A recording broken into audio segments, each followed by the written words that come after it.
लग्नाच्या 5व्या दिवशी वडील गेले आमची आई बिड्या वळायचं काम करत होती. दिवसभर उद्यमनगरमध्ये काम करायचं. तिचं अगदी म्हणजे मुस्लिम समाजानं कन्यादान केलं. 2015ला माझा पराभव झाला.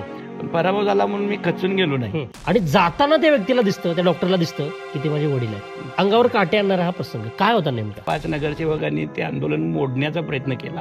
पाण्याचा प्रश्न गंभीर होता, अजूनही आहे इकडे. आदरणीय मुश्रीफ साहेबांनी आम्हाला तातडीनं मला जीवभान आणण्यासाठी जिल्हा परिषदच्या हद्दीत असणाऱ्या रस्त्याला 25 लाख रुपये दिले होते. मंत्री महोदय काँग्रेसचे होते, एकाच घरातले आमदार आणि मंत्री होते. बरोबर. त्याचं उद्घाटन विद्यमान आमदारांनी येऊन पटकन रविवारचं नारळ वाढवून गेले. त्यावेळी खासदार झाले होते मुन्नासाहेब. त्यांनी 96 लाखाचा तातडीचा निधी दिला. आणि आज जो पोतदार हायस्कूलचा रस्ता बघताय, माझ्या भागातल्या समस्या सोडवण्यासाठी 4-5 कोटी रुपयाचा निधी त्यांनी 5 वर्षामध्ये दिला. मी लढवणारच आहे. आणि मी नाही लढवायचं म्हटलं तरी लोकांचा माझ्यावर खूप मोठा आग्रह आहे. बरोबर. ही काळमवाडी थेट पाईपलाईन योजनेची जी यंत्रणा आहे, काय सगळे रामभरोसे आहे.